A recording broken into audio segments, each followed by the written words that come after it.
Alors, bonjour Rose. Bonjour à toutes et à tous et bonjour Gilles. Alors, aujourd'hui, le troisième commandement qui est un commandement très très important, parmi l'un des plus importants, lui aussi, comme les 10 autres.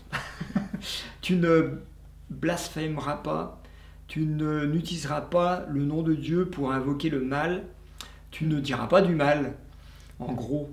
Et tu n'utiliseras pas le mal, quoi. Et surtout le nom de Dieu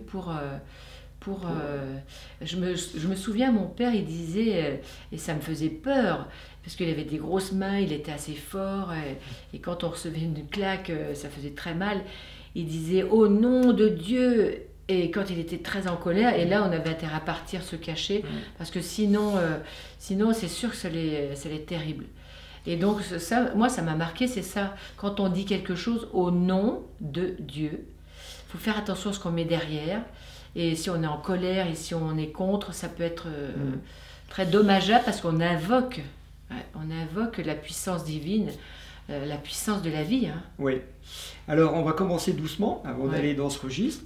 Il y a le premier registre qu'il faut aborder, c'est quand même le mal quotidien, c'est-à-dire dire du mal, ce qu'on appelle, toi tu aimes bien ce mot-là, la médisance. Oui, la médire, dire du mal. Dire du mal. Ouais. La médisance. Médire ou maudire, quand on a des mots, maudire, c'est ça. La médisance, c'est maudire. Et donc là, ça peut entraîner des choses dans les lignées qui sont un peu catastrophiques. Mais bon. Oui, on en parlera surtout quand il y a les actes rituels. Mais le mal quotidien, c'est-à-dire oh quel sale temps en parlant de la météo, etc., etc. On n'arrête pas de maudire en fait. On se rend compte quand on s'observe et qu'on écoute nos pensées et nos verbes qu'on passe quand même beaucoup de temps dans le quotidien à dire, à qualifier des choses de mal, quoi, d'être le mal.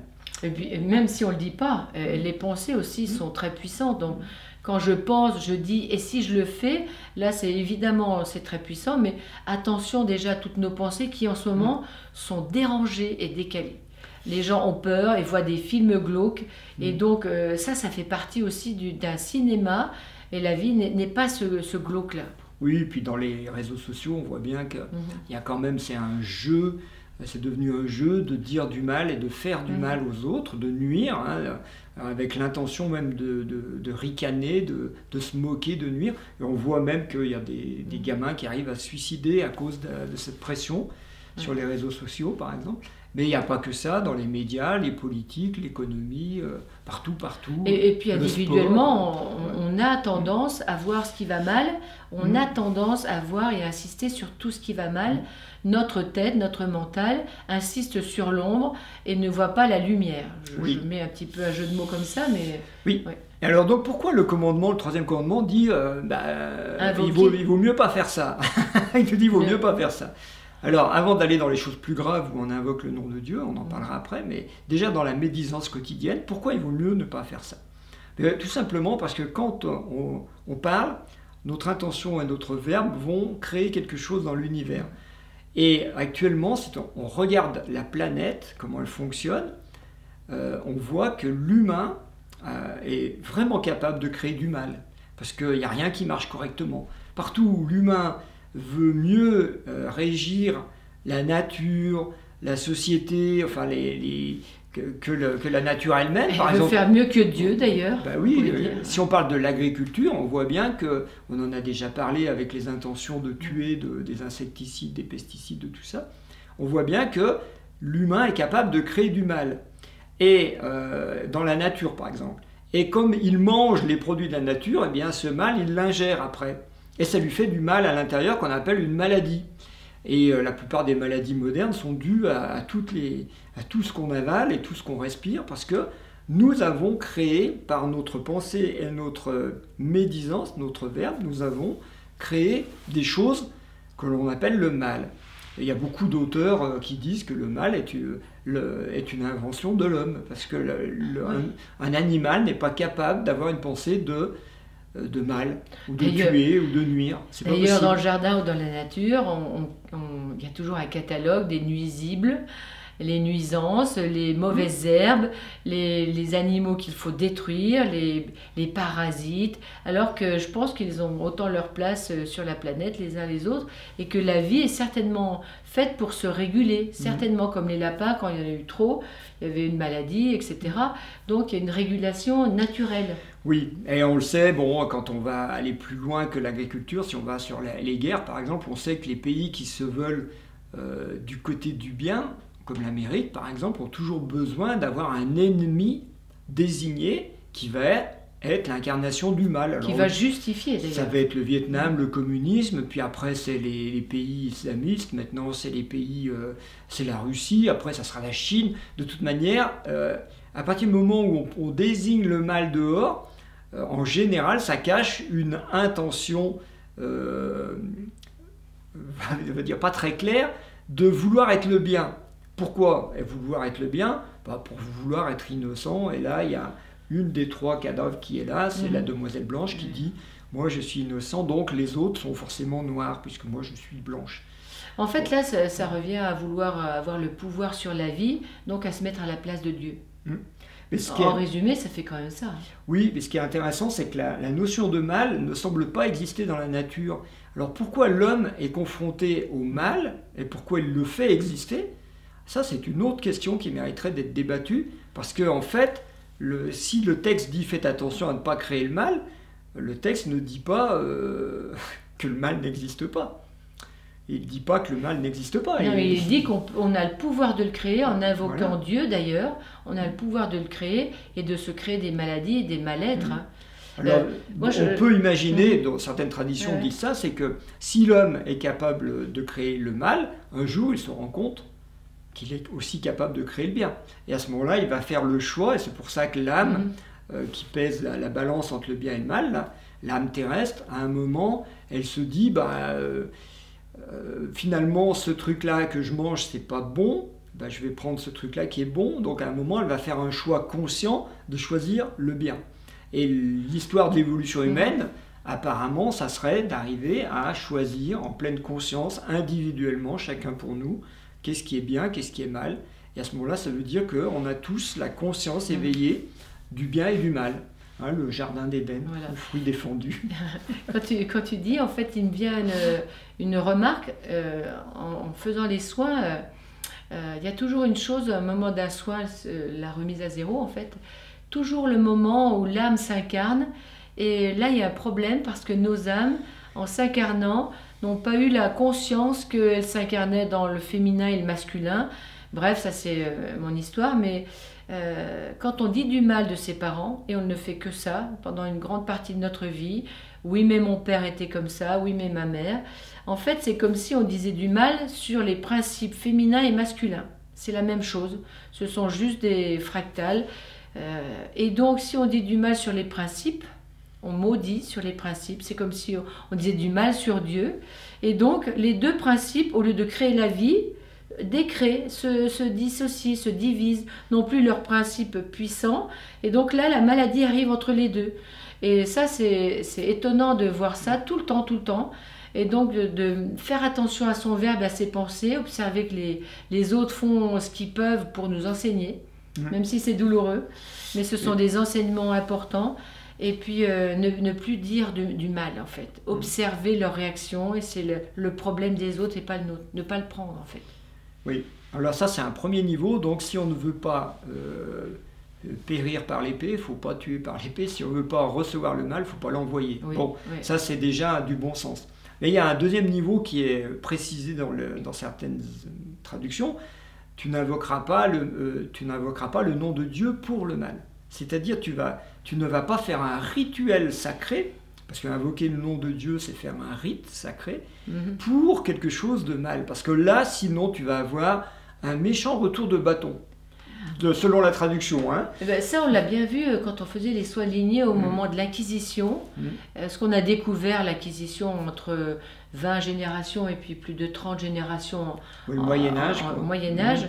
En fait, nous, ce que ça nous a fait découvrir énergétiquement, c'est qu'il y avait eu des rites faits au nom de Dieu contre des personnes qui semblaient être en dehors du bien-pensant, de ce qu'il fallait, je mesure mes mots, mais... Oui, ben, voilà. non, c'est juste que le tribunal, à l'époque, s'appelait un tribunal de l'Inquisition, et les juges étaient des religieux. Ouais.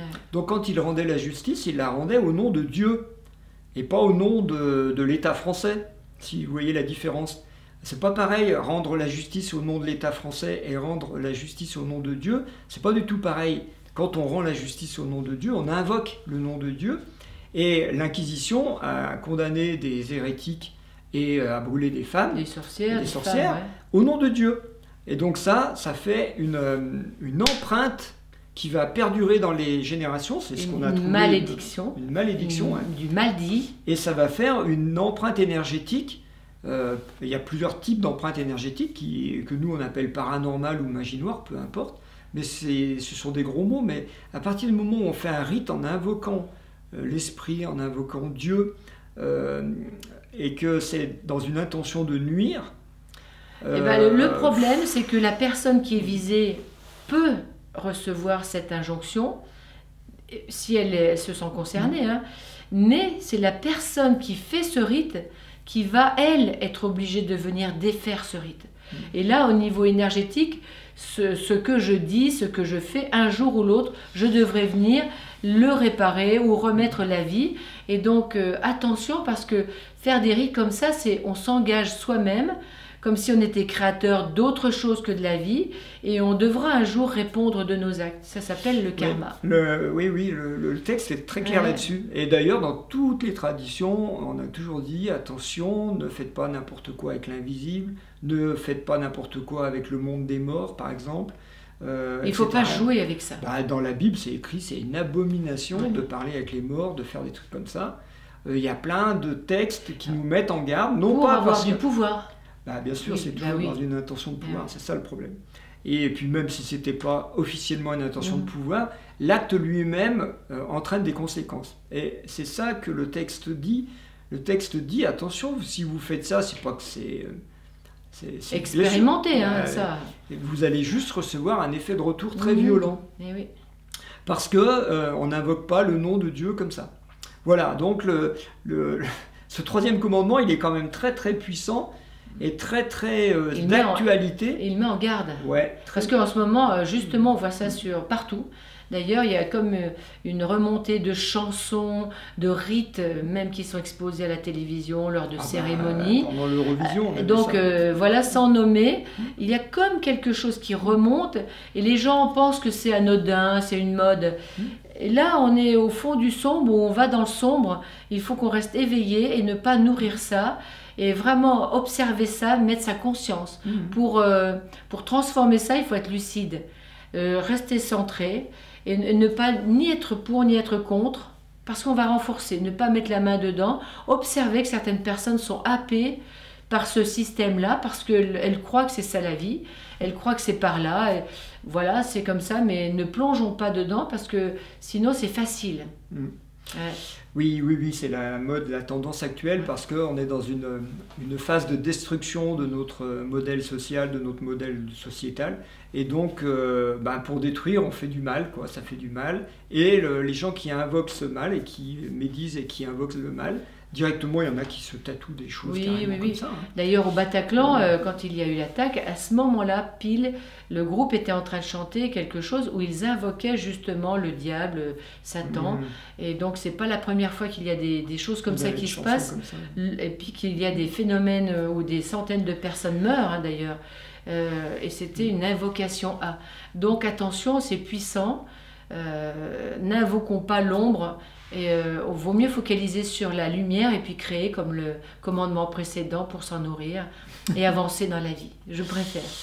Donc voilà, là on a une phrase négative. Donc là on peut la transformer en positif du coup. Hein, en fait quand on invoque quelque chose de l'ordre du divin ou que notre verbe va porter une parole, on devrait, comme tu l'avais dit, tourner cette fois sa langue, hein, et puis essayer d'avoir des mots positifs qui ne nuisent à personne et qui n'invoquent pas quelque chose que l'on appelle le mal, en tout cas. Voilà. Une chose, tu vois, ce qui me vient aussi, c'est que j'ai eu cette remarque d'une femme hier. Elle m'a dit, j'ai osé faire une chose, j'ai osé demander de l'aide. Je pense qu'il faut qu'on demande à la vie de l'aide, au lieu de se croire plus fort qu'eux ou de croire qu'on va y arriver tout seul. En fait, demandons de l'aide aux autres, à la nature, à la vie qui est là pour nous aider et pour nous soutenir. La vie, elle n'a que de bonnes intentions. Je crois que c'est dans notre mental, nos peurs et nos croyances qui nous bloquent. Et donc, osons demander de l'aide et puis regardons ce qui est beau. Oui, ça peut être pas mal, ça, comme Oui. phrase positive, je demande de l'aide. Voilà. Allez, Allez, on vous embrasse et À puis bientôt. à bientôt.